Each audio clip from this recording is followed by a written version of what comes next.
তোমাকে বলে কোনো লাভ নেই তো নইমুদ্দিন। আমাদের কাজ হলো কাকার সাথে। তোমাকে কেন বলবো? তুমি এক কাজ করো, কাকা যেহেতু বাড়িতে নেই, তুমি কাকাকে একটা ফোন করে বলো যে কবি ওমর খৈয়াম এসেছে। আপনি বললে তো আমি আপনার কথা শুনবো না। আগে ঘটনা কি হয়েছে এটা আগে শুনবো, তারপর যা কনের তারপর কমু। না, না, নইমুদ্দিন তুমি বুঝতে পারছো না। তোমাকে বলে তো কোনো লাভ হবে না। আমাদের কাজ তো কাকার সাথে। দেখো নইমুদ্দিন, তোমার নাম হচ্ছে নইমুদ্দিন, কাকার নাম হচ্ছে আলিমুদ্দিন।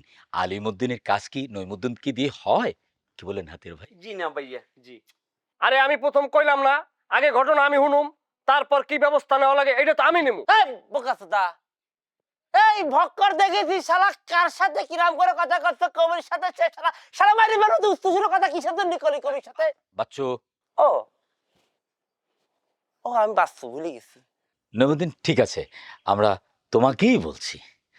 তোমার বাবা, এই যে আমাদের হাতিয়ার ভাই, ভাইয়ের নামটা যেন যেন কি? জি ভাইয়া, কুতুব আলী। হ্যাঁ, আমাদের এই যে হাতিয়ার ভাই কুতুব আলী ভাইয়ের কাছ থেকে 2 লক্ষ নগদ টাকা নিয়েছিল আমেরিকা পাঠাবে বলে। এখন তো সময় চলে গেছে 6 মাস, টাকাও দেয়নি, আমেরিকাও পাঠায়নি। ভাইয়া ভাইয়া ছোট্ট একটা মিস্টেক হয়েছে ভাইয়া, আমেরিকা না ভাই, সুইজারল্যান্ড ভাইয়া, সুইজারল্যান্ড পাঠানোর কথা ছিল। এই মেয়ে, আপনি কোনোদিন আমেরিকা গেছেন? হ্যাঁ, জি না ভাইয়া। আমেরিকাও যা, সুইজারল্যান্ডও তা।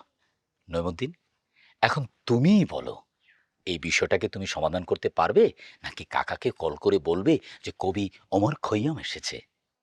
আমার বাপ যে এই ভদ্রলোকের কাছ থেকে টাকা নিছে এটা ডকুমেন্টস আছে?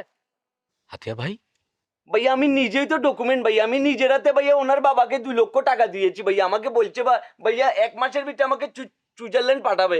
আমি এই জন্য ভাইয়া, তখন সুইজারল্যান্ডে শীতকাল ছিল, আমি শীতের জ্যাকেট ট্যাকেট কিনছি ভাইয়া, কিন্তু এখন ফেসবুকে দেখি সুইজারল্যান্ডে গরমকাল চলে এসছে, কিন্তু আমি সুইজারল্যান্ড যাইতে পারি না ভাইয়া।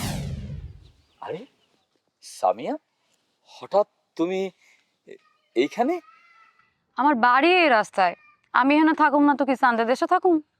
হ্যাঁ, তা তা- তা অবশ্য ঠিক। তোমার মতো একটি সুন্দরী মেয়ে চাঁদের, মানে চাঁদের দেশেই জন্মগ্রহণ করা উচিত ছিল, কিন্তু ভুলক্রমে তুমি আমাদের গ্রামে এসে জন্মগ্রহণ করে ফেললে। দুঃখজনক। শোনেন অমরুদ্দিন ভাই, আমি যে সুন্দর সেটা গ্রামের সকলে জানে। এখন আপনি কি কইতে চান সেটা কন। প্রথম কথা হচ্ছে সামিয়া, আমার নাম ওমর উদ্দিন না, আমার নাম কবি ওমর খৈয়াম। দ্বিতীয় কথা হচ্ছে, তুমি তোমার বান্ধবী মিমকে একটু এখান থেকে সরে যেতে বলো, তোমার সাথে আমার জরুরি কথা আছে। কি জরুরি আলাপ ওমর ভাই? যা কর আমার সামনেই কোন। আচ্ছা, তুই আগা, আমি আইতেছি। যা। যাবো? তোরও কি সামিয়ার সাথে জরুরি কথা আছে? না, আমার কি কথা? তাহলে কোন আশা এখানে দাঁড়িয়ে আছিস? হ্যাঁ তাই তো, ঠিক আছে, আপনার কথা বল।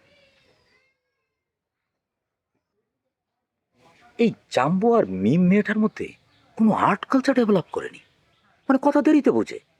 যাই হোক, গত 2 রাত ধরে রাতে আমার ভালো ঘুম হচ্ছে না। অবশ্যই ঘুম না হওয়াটা এটা শুধু আমার একার সমস্যা না, অনেক বিখ্যাত কবিরাও রাতের বেলা ঘুমাতে পারে না। শুধু বিখ্যাত কবি না, আমগো গ্রামে চকিদারও কিন্তু রাতে ঘুমায় না।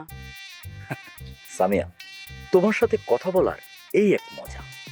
এই গ্রামে একমাত্র মানুষ তুমি যার সাথে আমি কথাই পারি না।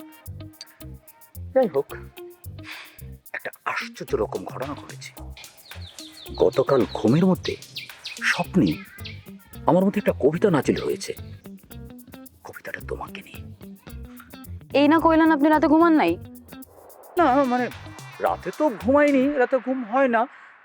সকাল সকাল একটু ঘুমের, মানে চোখে একটু ঘুম লেগেছিল, তখনই কবিতাটা নাজিল হয়েছিল। কবিতার শিরোনাম শুনলে তুমি পাগল হয়ে যাবে। আচ্ছা কন শুনি। ভালোবাসা বুকের খাঁচার নিচে নড়ে চড়ে। ইউ, খুবই খ্যাত। নাম শুনে বাকি কবিতা শোনার রুচি নষ্ট হয়ে গেছে। এই যুগে বাংলা কবিতা কেউ লেখে না শোনে? শুধু শুধু আমার সময়টা নষ্ট কেন করলেন অমর ভাই? এই যুগে মেয়ে পটাতে হইলে হিন্দি বা উর্দু ভাষায় কবিতা লিখেন, পারলে ইংলিশ ভালো হয়, বুঝছেন?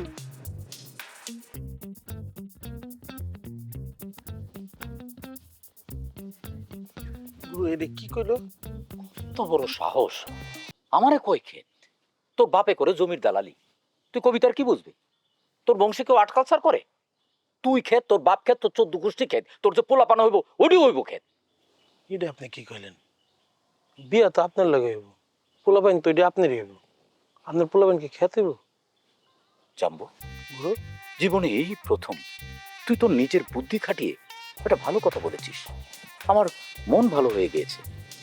আমি আমাকে খেত বলা যে কিঞ্চিত কষ্ট পেয়েছিলাম সেটা দূরে চলে গেছে।